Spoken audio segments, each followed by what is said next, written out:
அனைவருக்கும் வணக்கம்.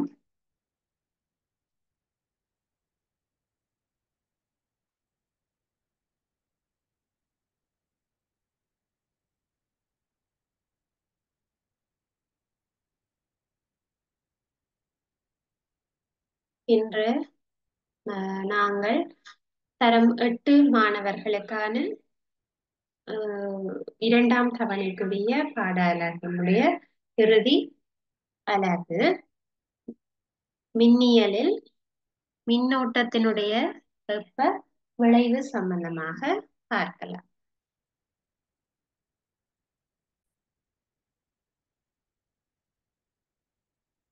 முதலாவதாக மின்னோட்டம் காரணமாக வெப்பம் என்கின்ற ஒரு விளைவு உருவாக்கப்படுவதனை நாங்கள் இரண்டு விதமான செயற்பாடுகளில் இருந்து கற்க இருக்கிறோம்.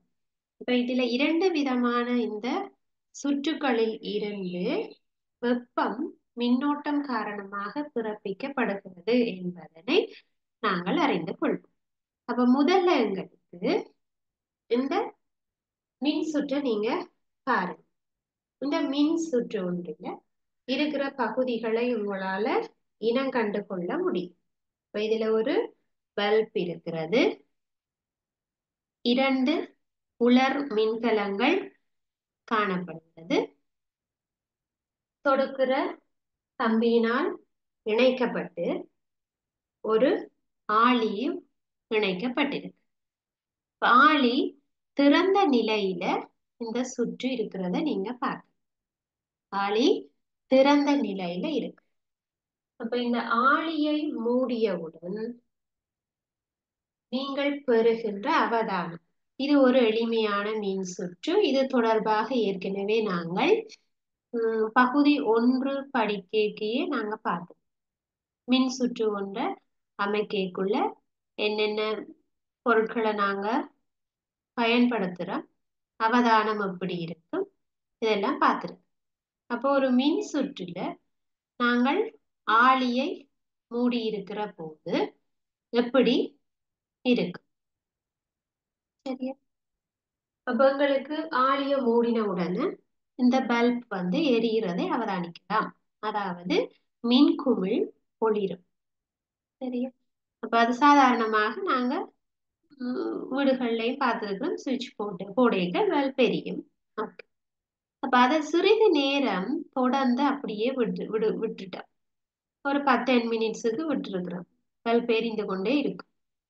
அதுக்கு பிறகு நாங்க சுவிட்ச் ஆஃப் பண்ணிட்டு இந்த ஆளிய நாங்க நிறுத்திட்டு இந்த பல்பை வந்து நாங்க டச் பண்ணி பார்த்தா, பல்பை மெல்லமா டச் பண்ணி பார்க்க நீங்க என்னத்தை உணருவீங்க? ஆளிய மூடி இருக்குது, இப்ப ஆஃப் ஆயிருக்குது, லைட் எரியாது. ஆனா கொஞ்ச நேரத்துக்கு முதல்ல லைட் எரிஞ்சு கொண்டுதான் இருந்தது. ஆகவே இந்த பல்பை நீங்க தொடும் போது உங்களோட கைகள்ல லேசான வெப்பம் பரவுறது, அதாவது சூடாக இருக்கிறத நீங்க உணர முடியும், சரியா? அப்ப உங்களுக்கு இந்த பல்பு வந்து எங்கேயும் சூடாக்குறதுக்காக நாங்க வேற ஏதாவது பாவிச்சோமா, வேற ஏதாவது சுடு தண்ணி இருக்குதா, இங்க வேற ஏதாவது செய்யணுமா? இல்லை. ஆனா இதனூடாக மின்னோட்டம் மட்டும்தான் நாங்க செலுத்தி இருக்கிறோம். இது ஒரு இழை மின்குமிழ், நடுவுல இழை காட்டி இருக்கிற இது ஒரு இழை மின்குமிழ், சரியா? அப்ப இந்த மின் குமிழ்ல இந்த மேல கண்ணாடி பகுதி இருக்குதானே, இதனுடைய குமிழினுடைய கண்ணாடி பகுதி, அந்த கண்ணாடி பகுதி நீங்க கைகளால தொடும்போது வெப்பம் அடைந்திருப்பதை உணர முடியும். இந்த முதலாவது சந்தர்ப்பத்தில் இதை நாங்கள் சந்தர்ப்பம் 1 என்று வச்சுக்கொள்ளும். இந்த சந்தர்ப்பத்தில நாங்கள் இந்த மின் சுற்று ஒன்றை அமைத்துக் கொண்டு இழை மின்குமிழ், மின்கலங்கள், ஆளி, தொடுக்கின்ற கம்பி. அப்ப மின்கலங்களை வச்சு ஆளியோட இணைச்சு தொடுக்கிற கம்பியோட கொண்டு வந்து இழை மின்குமிழை பொருத்தி இருக்கிறோம். அப்ப இதுல எங்களுக்கு சுவிட்ச் ஆன் பண்ணினோட லைட் எரியும், அதாவது மின்குமிழ் ஒளிரும் ஒரு அவதானம். சிறிது நேரத்தின் பின்னர், அதாவது மின்னோட்டம் காய விட்டு 10 நிமிஷமோ 15 நிமிஷமோ கழிந்த பின்னர் நாங்க இந்த மின்குமிழினுடைய கண்ணாடியை தொடும்போது அதுல வெப்பத்தை உணர்ந்து கொள்ள முடியும். வெப்பமடைந்திருப்பதை உணர முடியும். ஆகவே மின்னோட்டம் காரணமாக தான் இது நடந்திருக்க வேண்டும். நாங்க வேற எந்த ஒரு விஷயமும் இதுல செய்யல. அப்ப நாங்க சுவிட்சை ஆன் பண்ணி விட்டு இத பல்பை எரிய வச்சதுனால இதுல கரண்ட் தான் போயிருக்குது. அப்ப அந்த கரண்ட்னாலதான் மின்னினாலேயே அது வெப்பமடைந்திருக்க முடியும். சரியா? இதை நாங்க மின்னோட்டம் காரணமாக ஏற்படுகின்ற வெப்ப விளைவாக கருத முடியும். மின்னோட்டத்தினால் ஒரு வெப்பம் வெளியேற்றப்படுது அப்படி என்றது உங்களுக்கு விளங்கி இருக்கும். அப்ப எங்களுக்கு ஒளி மட்டுமல்ல, வெப்பம் என்கிற இன்னொரு சக்தியாகவும் அது மாற்றப்படுது. எது? இந்த பாய்கின்ற மின் பாய்கின்ற கரண்ட்னா இருந்துதான் அதுல ஒரு ஹீட் எனர்ஜி ஒன்று ப்ரொடியூஸ் ஆகிருக்கு. சரியா? அப்ப இதை நாங்கள் மின்னோட்டத்தின் வெப்ப விளைவு, அதாவது மின்னோட்டம் காரணமாக உருவாகின்ற அந்த விளைவை நாங்கள் வெப்ப விளைவு என்று சொல்லுவோம். சரியா? ரைட். அதே போல நாங்க இன்னும் ஒரு செயற்பாடையும் பார்க்கலாம். அதாவது செயற்பாடு 2.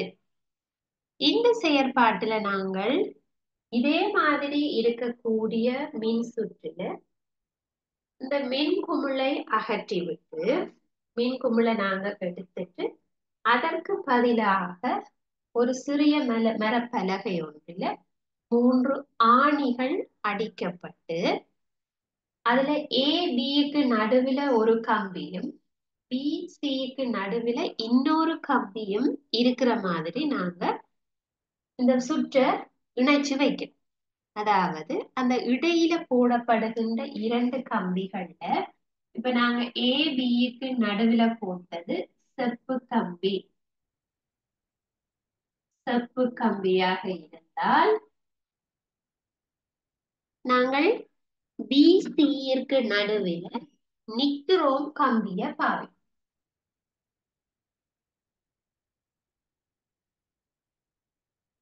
நிக்ரோம் கம்பி நிக்ரோம் கம்பிய பாவிக்கிறோம்.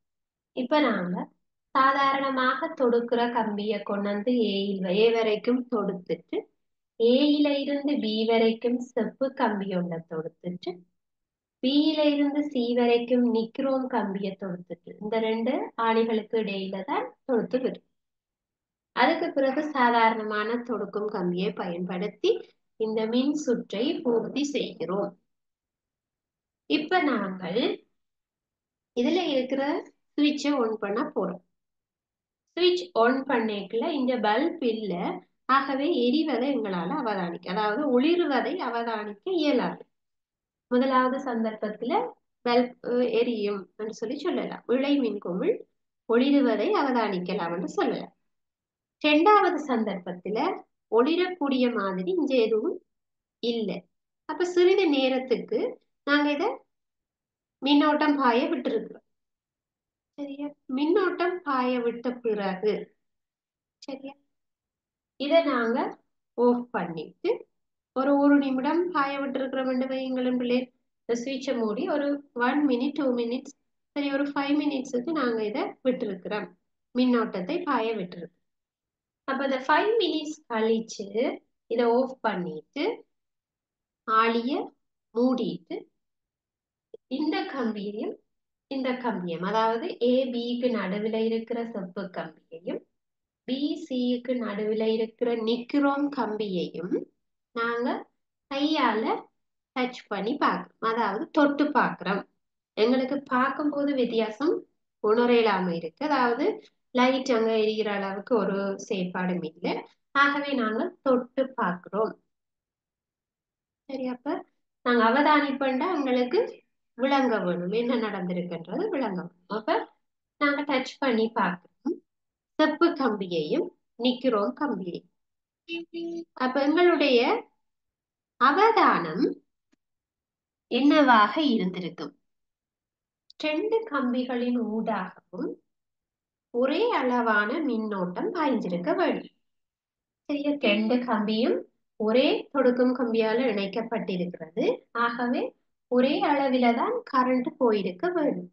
ஆனால் எங்களுக்கு செப்பு கம்பியை தொட்டு பார்க்கிறத விட, தொட்டு பார்க்கும்போது இருந்த வெப்பத்தை விட, வெப்பம் அடைஞ்சிருக்கிறத விட வீசிய தொடைக்கு கூட சுடுவது. அதாவது நிக்ரோம் கம்பி கூடுதலாக வெப்பமாகி இருக்கிறத அவதானிக்கலாம். சாதாரணமாக செப்பு கம்பி சூடாகி இருக்கிறதை விட நிக்ரோம் கம்பி அதிகமாக சூடாகி இருப்பதை அவதானிக்கலாம். கூடுதலாக வெப்பமாகி இருக்கு. அப்ப எங்களுக்கு இந்த ரெண்டுக்கும் இடையில ஏதோ ஒரு வித்தியாசம் இருக்கு. சரியா? அப்ப இந்த வெப்பம் அடைஞ்சிருக்கிறதுக்கான ரீசன் என்ன, காரணம் என்ன? இந்த மின் சுற்றினூடாக பாயிர மின்னோட்டம் காரணமாக இந்த கம்பிகள்ல இருக்கின்ற தடை. நாங்க ஏற்கனவே தடை சம்பந்தமாக கழிச்சிருக்கிறோம். தடையை நாங்க ஓம் என்ற அலகில் அளப்போம். தடை என்றது மின்னோட்டம் பாயறதுக்கு எதிராக கொடுக்கப்படுகின்ற ஒரு தடை விசை. மின்னோட்டம் பாயறதை தடுப்பதுதான் தடை என்று சொல்றோம். சரி, அப்ப அதை நாங்க இந்த ரெண்டு கம்பிகள்லையும் எந்த கம்பியில தடை கூடவாக இருக்கு, அதாவது தடை கூடவாக இருந்தா அங்க வெப்பம் அதிகமாக இருக்கு. கடத்தியின் தடை பெருமானம் கூடுதலாக இருந்தால் அங்கு உருவாக்கப்படுகின்ற வெப்பத்தின் அளவும் கூடுதலாக இருக்கும். அப்ப எங்களுக்கு செப்பு கம்பியை விட நிக்ரோம் கம்பி அதிகமாக சுடுவது, அதாவது அதிகமா வெப்பமாகிருக்கு, ஹீட் ஆகிருக்கு. அப்ப இந்த ரெண்டு கம்பியிலையும் எதுக்கு தடை கூடன்னு நாங்க முடிவு பண்ணோம். இந்த ரெண்டுலையும் எங்களுக்கு நிக்ரோம் கம்பிதான் தடை கூடியது. சரியா? அப்ப அதனாலதான் தடை கூடவாக இருக்குது. அப்ப அதன் ஊடாக போற மின்னோட்டத்தை தடுக்கிற அளவு கூடவா இருக்குது.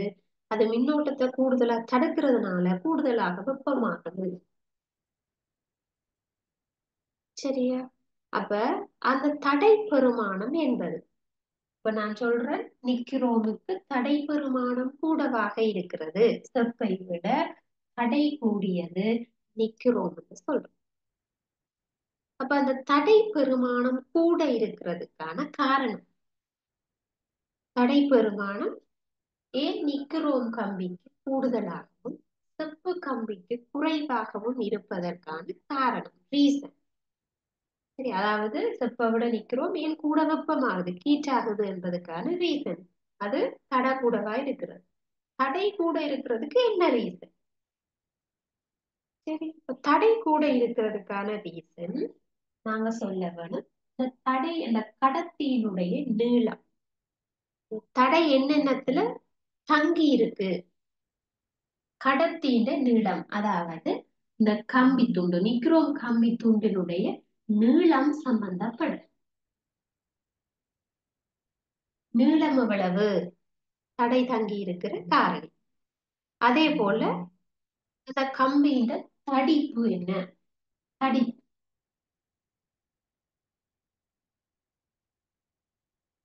கம்பியினுடைய தடிப்பு, அந்த கம்பியின் குறுக்கு வெட்டு பரப்பு, குறுக்கு வெட்டு பரப்பு என்று சொல்லும்.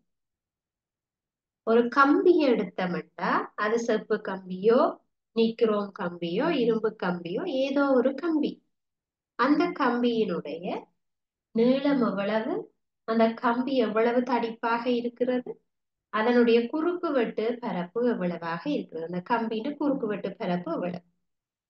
இந்த மூன்று விஷயமும் தான் அந்த கம்பியினுடைய தடை பெருமானத்திற்கான காரணம். அப்ப தடை கூடவாக இருந்தால் வெப்பம் கூடுதலாக பிறப்பிக்கப்படும். பாருங்க, நாங்க வெப்பத்தை உருவாக்கக்கூடிய பொருட்கள்ல மின் உபகரணங்கள்ல நிக்ரோம் கம்பி தான் அதிகமாக பயன்படுத்தப்படும். எதுக்காக? எங்களுக்கு ஹீட் வர வேணும். கரண்ட போட்டா ஹீட் அதிகம் வர வேணுமென்றா எங்களுக்கு அது மின் சாதனங்கள்ல நிக்ரோம் கம்பியைத்தான், மெல்லிய நீண்ட நிக்ரோம் கம்பிகளை பயன்படுத்துவார். எங்களுக்கு அன்றாட வாழ்வில வெப்பத்தை பிறப்பிக்கக்கூடிய மின்னியல் உபகரணங்கள் தயாரிப்பதற்கு மிகவும் பொருத்தமான கம்பி எது என்று கேட்பார். வெப்பத்தை அதிகம் தர வேணும் என்றால் அது நிக்ரோம் கம்பியாக இருப்பது நல்லது. ஏன்? அது ஹீட் ஆகிறது கூட. சரியா? ரைட். அப்ப நாங்க வெப்பத்தில் மின்னோட்டத்தினால் ஏற்படுகின்ற வெப்ப விளைவு சம்பந்தமாக 2 பரிசோதனைகள் பார்த்திருக்கிறோம். 2 செயற்பாடு. இந்த 2 செயற்பாடுகள்லையும் இருந்து உங்களுக்கு என்ன விளங்கி இருக்கும்? கரண்ட்னால வெப்பம் பிறப்பிக்கப்படலாம். சரியா? அப்ப அது சாதாரணமாக பல்பை நாங்க ஒளிர விட்டு அதுக்கு பிறகு கண்ணாடியை தொட்டு பார்த்திருந்தாலும் சரி, அல்லது 2 விதமான கம்பிகளை வைத்து மின்னோட்டம் செலுத்தப்பட்டு அதுக்கு பிறகு நாங்கள் அதை தொட்டு அவதானிக்கும் போதும் சரி, எங்களுக்கு கரண்ட் பாய்றதுனால ஒரு வெப்பம் பிறப்பிக்கப்படுகிறது என்றது விளங்கி. சரியா? அப்ப இதனுடைய மின்னோட்டம் காரணமாக வெப்பம் பிறப்பிக்கப்படுகின்றது நன்மையா தீமையா? அதாவது நன்மையான விளைவுகள் இருக்குதா அல்லது தீமையான விளைவுகளாக இருக்கிறது? இப்ப எங்களுக்கு நன்மையான விளைவு என்று நாங்க எடுத்துக்கொள்ள வேணுமாக இருந்தால், அதாவது அனுகூலமான விளைவு. எங்களுக்கு ஹீட்டர் தேவை, அதாவது வெப்பம் உருவாக்கக்கூடிய ஹீட்டர் தேவை என்றால் அதுக்கு நாங்க செப்பு கம்பியை விட நிக்கிறோம பயன்படுத்தி அந்த மின் சாதனத்தை தயாரித்துக் கொள்ள முடியும். அப்ப அது எங்களுக்கு அனுகூலமான விஷயம். இது வெப்பத்தை உருவாக்கக்கூடிய மின் உபகரணங்கள் அல்லது மின் சாதனங்களை என்ன செய்யலாம்? உருவாக்கி கொள்ள முடியும். சரி, அதே வேளையில எங்களுக்கு பிரதிகூலமாக வெப்பம் வருகிறதுல அமையக்கூடிய சில விஷயம்.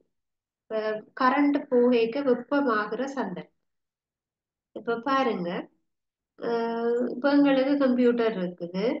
அப்ப அந்த மின் சாதனம் தொடர்ந்து வேலை செய்து கொண்டே இருந்தால் ஹீட் ஆகும். அப்ப ஹீட் ஆகுறதுக்கு அந்த கணனிக்கு குளிர்ச்சி அடைய செய்வதற்காக குளிர்த்தும் விசிறிய பயன்படுத்துவார். இப்ப உள்ளுக்க பாத்தீங்கன்னா சின்ன ஃபேன் ஒன்று இருக்கு. எதுக்குள்ள? கம்ப்யூட்டர். இப்ப ஏன் அதிகமாக நீங்க போனே நிறைய நேரம் யூஸ் பண்ணிட்டு பாருங்க, சூடாக இருக்கு. அப்ப எந்த மின் சாதனங்களையும் நாங்கள் அதிகம் பயன்படுத்துகின்ற போது அதிகமாக வெப்பத்தை விளைவிப்பது என்பது ஒரு பிரதிகூலம். அதாவது நாங்க தொடர்ந்து யூஸ் பண்ணிக்கல அதிக வெப்பம் பிறப்பிக்கப்பட்டால் சேதங்கள் அதிகம் ஏற்படலாம். இப்ப நிறைய போன்கள் ஹீட் ஆகி வெடித்த சந்தர்ப்பங்களும் இருக்கு. சரியா? அப்ப வெப்ப விளைவு சில சமயம் பிரதிகூலமாகவும் சில சமயம் எங்களுக்கு அது வெப்பத்தை பிறப்பிப்பதற்காக அனுகூலமாகவும் பயன்படுத்தப்படுது. சரியா?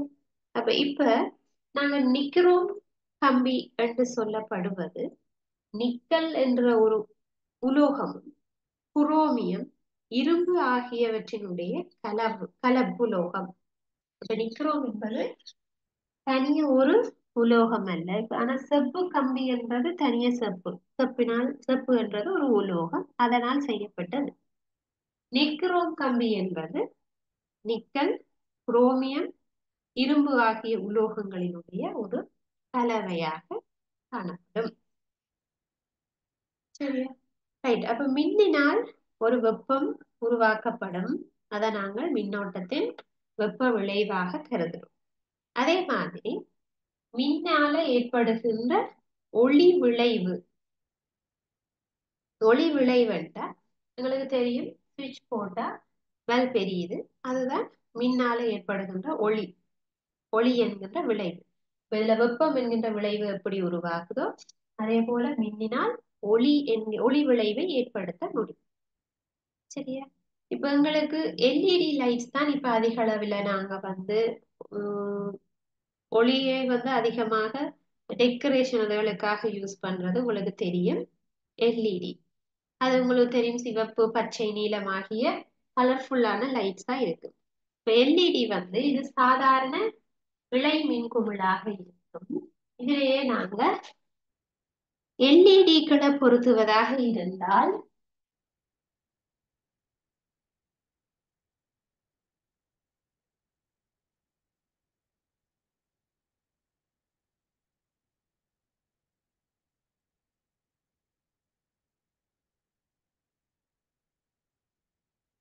எல்இடி லைட்ஸ் பார்த்தீங்கன்னா இந்த மாதிரி தான் இருக்கு. இது உங்களுக்கு வெவ்வேறு நிறங்கள்ல இருக்கு.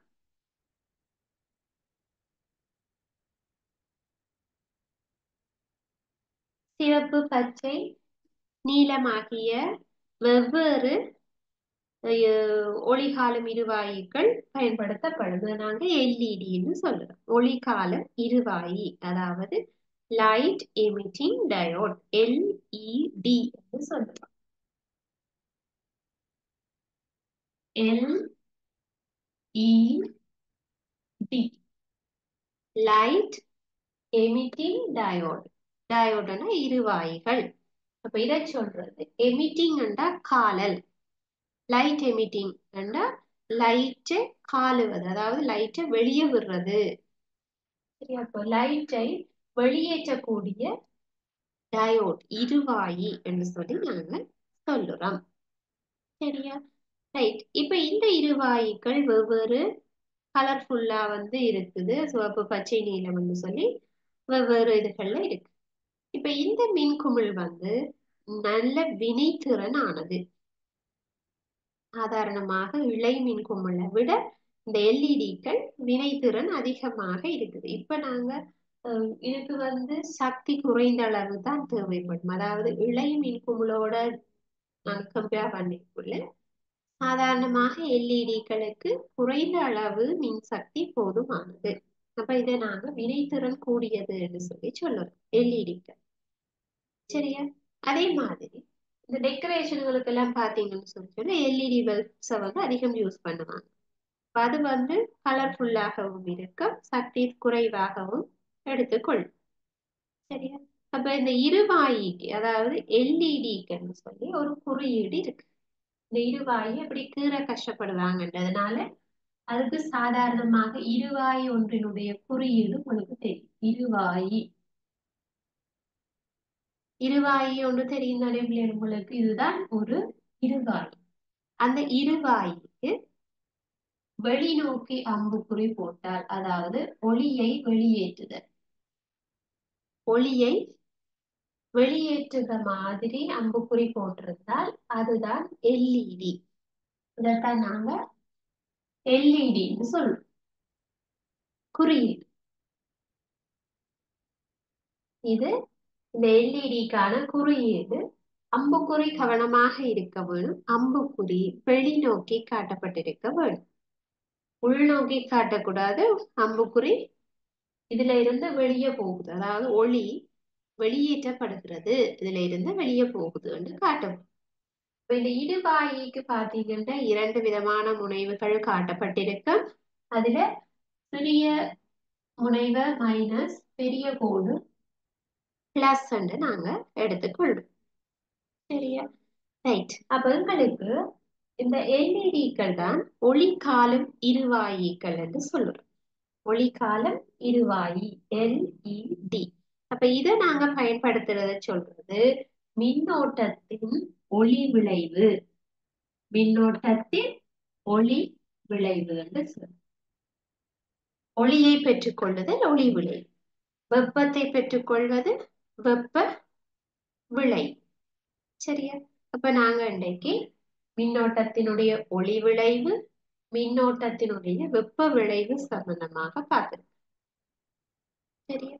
அப்ப அடுத்ததாக எங்களுக்கு மின்னோட்டம் காரணமாக ஏற்படுகின்ற விளைவு காந்த விளைவு. ஒளி விளைவு, வெப்ப விளைவு, அடுத்ததாக பார்க்க இருப்பது காந்த விளைவு சம்பந்தமானது. அப்ப எங்களுக்கு அதுக்கும் இப்ப ஏற்கனவே நாங்க ஒளி விளைவை பார்க்கறதுக்கு எல்இடி பல்ப் போட்டு பார்ப்போம், ஒளிருது. ஆகவே ஒளி விளைவு. வெப்ப விளைவை அவதானிப்பதற்கு இரண்டு கம்பிகளை வைத்து இந்த பரிசோதனையை செய்து பார்த்திருக்கிறோம். அதுல இரண்டு கம்பிகள்லையும் நிக்கிறோம் அதிகமாக வெப்பமாகிறது. ஆகவே அது வெப்ப விளைவு. அடுத்ததாக நாங்கள் பார்ப்போம் காந்த விளைவு. காந்த விளைவை நாங்க பார்த்தே கூட இது மின் சுற்றுல நாங்க இந்த இரண்டு கம்பிகளுக்கும் பதிலாக நாங்க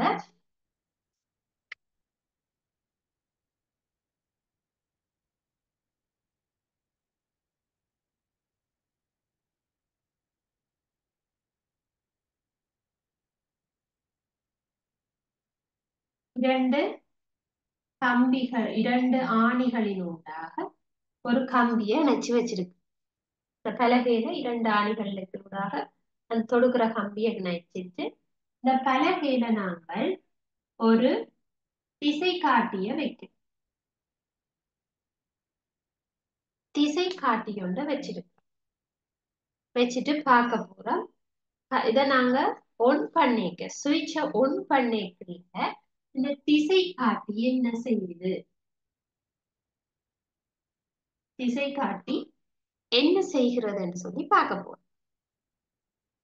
சரியா? ரைட். காந்த விளைவை அவதானிக்கிறதுக்காக நாங்கள் என்ன செய்திருக்கிறோம்? இந்த மின் சுற்றுல பற்றி போடப்பட்டிருக்கிறது, ஆளி இருக்கிறது, தொடுக்கும் கம்பியால இணைக்கப்பட்டிருக்குது. இந்த பலகையில இரண்டு ஆணிகள் அடிக்கப்பட்டு அந்த ஆணிகளுக்கு நடுவில் நாங்க ஒரு காந்த முள்ளு திசை காட்டிய வச்சிருக்கு. திசை காட்டின முள்ளு உங்களுக்கு தெரியும், காந்தம். சரியா? அப்ப இப்ப நாங்க சுவிட்சை ஒன் பண்ணும் போது நாங்க ஒன் பண்ணி இந்த மின் சுற்றை மூடும் போது அவதானம் அவதானம் என்னவாக இருக்கு? இப்ப பாக்குறோம். இதுல சுவிட்சை ஒன் பண்ணின உடனே இன்ஜின்களுக்கு இந்த திசை காட்டின்ற முள் ஊசி வந்து அசைகிறத பார்க்க. திசை காட்டின்ற ஊசி வந்து இஞ்சலாங்கால அசையும். ஏன் அசைகிறது? எங்களுக்கு இதுக்குள்ள ஒரு காந்தம் இருக்கிறது தெரியும். அந்த காந்தத்தை நாங்க அசைய வைக்க வேணுமாக இருந்தால் இன்னொரு காந்த புலம் ஒன்று இதுக்குள்ள உருவாகி இருக்க வேணும். இன்னொரு காந்தம் கிட்ட வைக்கதானே பிள்ளைகள் அதை அசைய காட்டு, அல்லது ஒரு காந்த புலம் ஒன்று உருவாகிக்கதான் அதை அசையும். சரி, அசைறத பார்க்கலாம். அப்ப நீங்க பேசாம வச்சிருக்கிற அந்த காந்தம் மின்னோட்டத்தை செலுத்தும் போது அசைகிறத நீங்க பார்க்க முடியும். அசைகிறத பார்க்க முடியும். அப்ப இதுல நீங்க வேற காந்தம் ஒன்றையுமே பக்கத்துல கொண்டு வரையில. ஆனா திசை காட்டின்ற ஊசி திரும்பல் அடைந்து அப்ப கடத்திகளின் ஊடாக மின்னோட்டம் பாயிறத நிறுத்தி போட்டு பார்க்கிறோம். திரும்ப அந்த ஊசி பழைய நிலைக்கு வருகிறது. திரும்ப நாங்கள் இந்த ஆளியை மூடும் போது திசை காட்டின்ற ஊசி அசைக்கிறது. இந்த தோற்றப்பாடு மின்னின் காந்த விளைவு என்று அழைக்கிறோம். மின்னின் காந்த விளைவு. மின்னின் காந்த விளைவு. மின்னின் காந்த விளைவு என்று சொல்லலாம். நாங்க முதல்ல ஒளி விளைவு சம்பந்தமாக பார்த்திருந்தோம். இரண்டாவதாக மின்னின் வெப்ப விளைவு சம்பந்தமாக பார்த்திருக்கிறோம். இப்ப மூன்றாவதாக நாங்கள் காந்த விளைவு சம்பந்தமாக பார்த்தோம். சரியா? இப்ப நாங்க பார்ப்போம். மூன்று விதமான விளைவுகளையும் நாங்க பார்ப்போம். அதாவது மின்னின் மின்னோட்டத்தின் மூலம் வருகின்ற ஒளி விளைவு, மின்னோட்டத்தினால் வருகின்ற வெப்ப விளைவு, மின்னோட்டத்தினால் வரக்கூடிய காந்த விளைவு. சரியா? ரைட். அப்ப நாங்க இந்த காந்த விளைவை கண்டுபிடிக்கிறதுக்கு உங்களுக்கு இன்னொரு பரிசோதனையும் இருக்கு. அதாவது மின்ன செலுத்தேக்குள்ள காந்தம் ஒன்று உருவாகும் என்பதை காட்டுறது. அதானே காந்த விளைவு. அப்ப ஏற்கனவே நாங்கள் திசை காட்டிய வச்சு பார்த்துட்டோம். இந்த கம்பிகளால கரண்ட் பாயத்துல அது அசையுது. அப்ப அங்க ஒரு காந்த புலம் ஒன்று உருவாகி இருக்கு. இப்ப நீங்க ஏற்கனவே தரம் 7லயோ தரம் 6 படிச்சிருப்பீங்க. ஒரு கம்பி சுருளை சுத்தி போட்டு அதுக்கு நடுவுல காந்தத்தை அசைக்கிற பொழுது, அதாவது உள்ள கொண்டு போகணும் அந்த சுருளுக்குள்ள அல்லது சுருள்ல இருந்து வெளியே எடுக்கும். அந்த 2 சந்தர்ப்பத்திலையும் கல்வனோமானி அசையுது என்று சொல்லியிருப்பேன். அது என்னதுக்காக? அப்ப உங்களுக்கு அப்பவே தெரிஞ்சிருக்க வேண்டும், அந்த கம்பியின் ஊடாக அந்த கம்பி சுருளுக்கு ஊடாக நாங்க காந்தத்தை கொண்டு போகல கரண்ட் உருவாகி இருக்க வேணும். அதாவது நாங்க இந்த செயற்பாட்டை ஞாபகப்படுத்துறது. நீங்க ஏற்கனவே தரம் 7 வகுப்புல இதை பார்த்திருப்பீங்க. கம்பி சுருளின் ஊடாக காந்தத்தை அசை. இதை நாங்க ஒரு கல்வனோமானிய வச்சு டெஸ்ட் பண்றோம். அதாவது கல்வனோமானிய நாங்க எதுக்காக பாவிக்கிறோம்? கல்வனோமானியை நாங்க எதுக்காக பாவிக்கிறது? கரண்ட் வருதா இல்லையான்றத டெஸ்ட் பண்றது. அப்ப இதுல நாங்க இந்த கம்பி சுருளுக்குள்ள காந்தத்தை கொண்டு போகும்போது ஒரு சட்ட காந்தத்தை கொண்டு போகும்போது என்ன நடந்தது பாருங்க. இந்த காந்தத்தை உள்ள கொண்டு போயிருக்க கல்வனோமானி அசையும். திருப்ப காந்தத்தை வெளியே கொண்டு போயிருக்க மற்ற திசையில அசையும். இங்க நாங்க பேட்டரி போட்டிருக்கிறோமா இந்த செயற்பாட்டுக்கு? கிடையாது. அப்ப நாங்க பேட்டரி போடையில ஆனா கல்வனோமானி அசையும். எப்படி அசையுது? அப்ப இந்த காந்தம் கம்பி சுருளுக்க போகைக்குள்ள கரண்ட் தோற்றுவிக்கப்படுது. காந்தம் கம்பி சுருளினுள் கொண்டு செல்லப்படும் போது, அதாவது அசைக்கப்படும் போது, கம்பி சுருளுக்க சும்மா வச்சிருந்தாலும் ஒன்றும் நடக்கும். அப்ப கம்பி சுருளுக்குள்ள அந்த காந்தம் அசைக்கப்படும் போது மின் உற்பத்தி நடக்குது. இங்க பாருங்க மாறி நடக்குது. நீங்க கரண்டை செலுத்தும் போது காந்தம் ஒன்று உருவாகி இருக்கு, காந்த விளைவு ஒன்று உருவாகி இருக்கு. அதுதான் அதுல இருக்கிற காந்தம் அசையுது. திசை காட்டியுள்ள காந்தம் அசைகிறது. அப்ப நாங்க காந்தத்தை பயன்படுத்தி மின்னையும் உருவாக்குறோம்.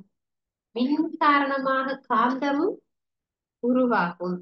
மின்னை பயன்படுத்தி காந்தம் உருவாக்குறோம், அதை காந்த விளைவு காந்தமாக்குறோம். அதே மாதிரி காந்தத்தை பயன்படுத்தி மின்னையும் நாங்கள் உருவாக்க முடியும். இதை ஏற்கனவே நீங்கள் தரம் 7 வகுப்பில பார்த்த விடை. கம்பி சுருளுக்குள்ள காந்தத்தை அசைத்தல் மூலம் கரண்ட் வருதுன்றத காட்டுறது. இதுவும் காந்த விளைவு. இதுவும் எங்களுக்கு ஒரு காந்த மின்னினால் ஏற்படுகின்ற காந்த விளைவு. நாங்கள் இங்க கரண்ட்டை கொடுத்து அங்க காந்தமாக மாற்றி இருக்கிறோம். சரி, அப்ப இன்று நாங்கள் பார்த்த விடயங்களை ஞாபகப்படுத்துவோம். அப்ப நாங்க இதுல மின்னோட்டத்தின் ஒளி விளைவு பார்த்த நாங்க பேட்டரி போடைக்குள்ள மின்குமிழ் ஒளிரும். அதாவது கரண்ட் கொடுத்தா மின்குமிழ் ஒளிரும். எல்இடிக்களை பயன்படுத்துவோம். எல்இடின்ற குறியீடு தெரிஞ்சிருக்க வேணும். எல்இடிக்கு சாதாரணமான இருவாயி ஒன்றின் குறியீடுக்கு வெளிநோக்கி அம்புக்குறி காட்ட வேணும். Light emitting diode. எல்இடி மின்குமிழ்கள் அதிக வினைத்திறனானது இப்ப பயன்படுத்தப்படுகிறது. இழை மின்குமிழை விட இது திறன். அதே மாதிரி மின்னோட்டத்தினால் ஏற்படும் வெப்ப விளைவு பார்த்திருக்கு. நிக்ரோம் கம்பியும் செப்பு கம்பியும் வைத்து செய்யப்பட்ட பரிசோதனையில செப்பு கம்பியை விட நிக்ரோம் கம்பி அதிகமாக வெப்பமடைந்தது. இதனால என்ன சொல்றோம்? நிக்ரோம் கம்பி அதிகமான தடை கூடியது என்று சொல்றோம். அது தடை கூடவாக இருக்கிறது, அதாவது தடை பெருமானம் கூட இருக்கிறதுக்கான ரீசன் என்னன்னா அங்க அந்த கம்பியின் நீள கம்பியிட குறுக்கு வெட்டு பரப்பு അതിന്റെ தடிப்பு சம்பந்தப்படும். சரியா? அப்ப அது மின்னோட்டத்தினால் ஏற்படுகின்ற வெப்ப விளைவுக்கு உதாரணம். அதே மாதிரி இறுதியாக நாங்க பார்த்ததுதான் மின்னோட்டத்தினால் உருவாகின்ற காந்த விளைவை காட்டும். இப்ப இதுல நாங்க பார்த்தது என்னது, காந்த புலத்தை உருவாக்கி பார்த்திருக்கு பாருங்க. அந்த கடத்திக்கு நடுவில் இருக்கிற பலகையில ஆணி அடிச்சு அதுக்கு கீழே நாங்க என்ன வச்சிருக்கிறோம், அந்த கம்பிகளுக்கு நடுவில் திசை காட்டி வச்சிருக்கோம். இங்க நாங்க சுவிட்ச் ஆன் பண்ணிட்டு பார்த்தா திசை காட்டி ஊசி அசைவதை அவதானி. அப்ப எங்களுக்கு இதுல இருந்து என்ன தெரியும், மின்னினால் ஒரு காந்த விளைவு உருவாக்கப்படும். சரியா? அப்ப நாங்க இன்னைக்கு இந்த பார்த்த விஷயத்துல இரண்டு வினாக்களை பார்க்க.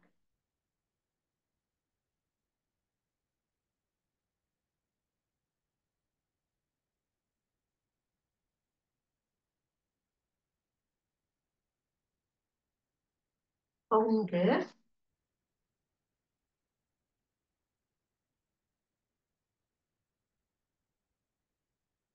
தடை பெருமானம் கூடிய கம்பி எது? தடை பெருமானம் கூடிய கம்பி எது? இரண்டாவது, மின்னினால் ஏற்படும் வெப்ப விளைவின்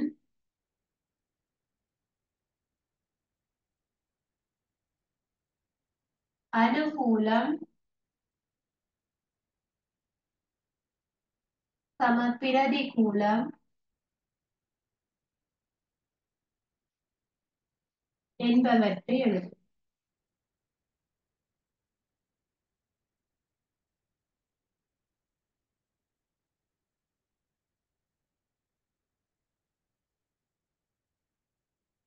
சரியா? இதுல உங்களுக்கு இரண்டு வினாக்கள் இருக்கு. தடைப்பெருமானம் கூடியது, நிக்கிறோம் கம்பி. மின்னினால் ஏற்படுகின்ற வெப்ப விளைவின் அனுகூலம் பிரதிகூலம். அனுகூலம் என்ற வெப்பத்தை பிறப்பிக்கக்கூடிய மின் சாதனங்களை உருவாக்கும். பிரதிகூலம் என்றால் தேவையில்லாம மின் சாதனங்கள் வெப்பமாகி அதிகமான சக்தி இழப்பை கொடுப்பது. அப்ப எங்களுக்கு இந்த ரெண்டும் மின்னின் வெப்ப விளைவில இருந்து நாங்க வரக்கூடிய வினாக்கள். இப்ப இன்றைக்கு படித்த விடயங்களுக்குள்ள உங்களுக்கு ஏதாவது டவுட் இருந்தா நீங்க கேட்கலாம்.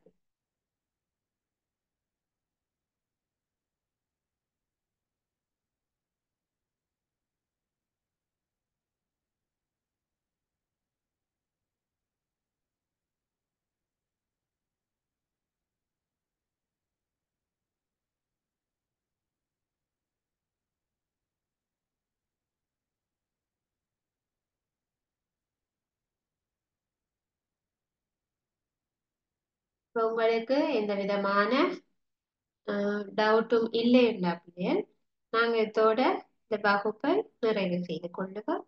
இதனுடைய தொடர்ச்சியை நாங்கள் அடுத்த வகுப்பில மின்னோட்டத்தினுடைய காந்த விளைவினுடைய தொடர்ச்சி தொடர்பாக பார்க்கலாம். தேங்க்யூ.